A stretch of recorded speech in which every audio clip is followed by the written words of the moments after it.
Hi, everybody. Ron Placone here. So, by now, I'm sure you've heard that Jon Stewart is going to be leaving The Daily Show. He's on to the next chapter.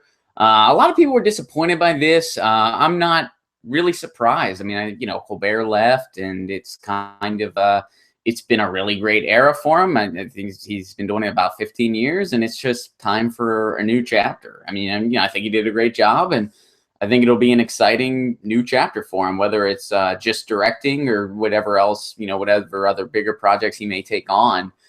But I wanted to weigh in on some of my predictions. On my morning show today, we talked about our predictions for who may replace him, and also, talked about some of our some particular moments in relation to Jon Stewart and The Daily Show. Now, I don't want this to come off as like, oh, it's another comic gushing over Jon Stewart. That's, kind of a pretty big cliche. It's like, oh, I bet he wants a writing job, maybe. Actually, I would love one, but that's besides the point. But there are a few things that I thought were worth mentioning. First of all, my favorite Jon Stewart moment will always and forever be when he went on Crossfire and pretty much single-handedly canceled the show. For anyone that doesn't remember that, in 2004, he went on Crossfire, which at the time was Tucker Carlson and Paul Begala, and he kind of called them out for the type of show they were doing. He said, this is partisan hackery. This was, keep in mind, this was at a very heated time politically. This was during the presidential election where Bush was running, and the Bush administration was doing some horrible things, and a lot of people wanted to take the country in a different direction. Fortunately, we know the results of that election were not very good. At least I was very disappointed. But nonetheless, that was going on. It was a very heated time politically. There are some people that still don't talk to certain friends and family members over that time, right?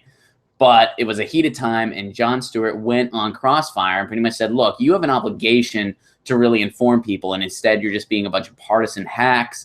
And he had some funny moments during it, but he also had some really serious moments during it. And that show got canceled. And Tucker Carlson to this day, and I think Paul Begala too, they both acknowledge, yeah, Jon Stewart went on and single-handedly canceled our show. And the reincarnation of Crossfire got canceled as well, I think because that stigma is still there, that this is just the lowest common denominator punditry, which that's saying a lot compared to a lot of stuff cable news throws out there. And Jon Stewart called it out. And, I got to say, man, I when that came out, I was thrilled. I thought it was awesome. And to this day, I still think it was pretty cool. And getting to just satire as a concept, a lot of satire, it kind of shows the right way to be too.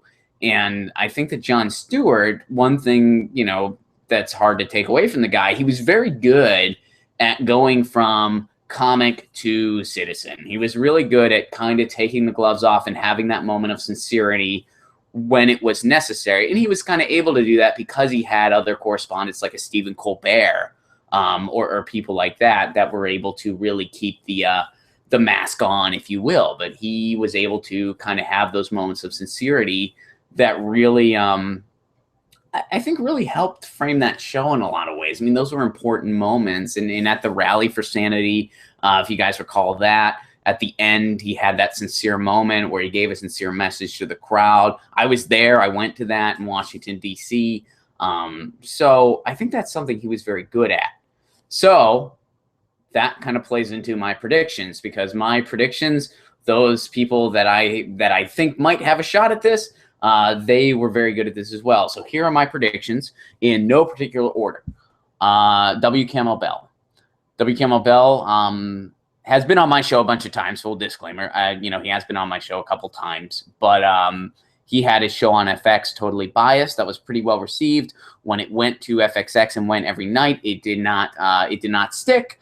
But I do think he would be a solid choice for this, and I think he would have a shot at it. This is a guy that's coming off of a political comedy TV show that did have a pretty niche following. A lot of people want to see it back.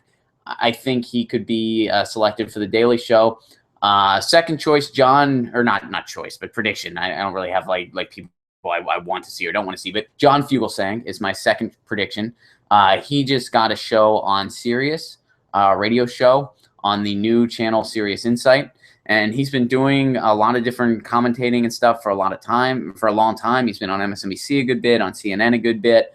He's done a lot of journalistic work and a lot of comedic work. He's had a lot of one-man shows out there, splits his time between LA and New York, has killer hair. A lot of people pointed that out about him. I could totally see him getting that spot. And I think he would kind of have that kind of crossover appeal. And he's another one that has those moments of sincerity when necessary. W. Kimmel Bell does as well. So my third prediction is kind of the more obvious front runner that people have been thrown out there, and that is Amy Poehler. I could see it going to Amy Poehler. I think the blogosphere has really pushed for her. Parks and Rec is ending. That wouldn't terribly surprise me, but I'm leaning slightly towards it's going to be somebody lesser known. I think they're going to pick somebody that's not quite as well known that they can really build a new brand around. And so I think in terms of notoriety, I would lean more towards a W. Kimmel Bell or John Fugelsang over somebody at Amy Poehler's level of fame. But again, I mean, I'm just basing this off of my own speculation. I could be totally and completely wrong. They might be trying to get the biggest name they could possibly get. I have no clue. But those are my three predictions. I'm not really basing this much on, again, this is just me being me. Leave your predictions below. What do you think? Who do you think might replace Jon Stewart on The Daily Show? Something fun to speculate, and I have a feeling we're going to find out soon enough. You've been watching a summary from the In Bohemians Morning Show, so we talked about it on the show a good bit this morning. This is Ron Placone signing out.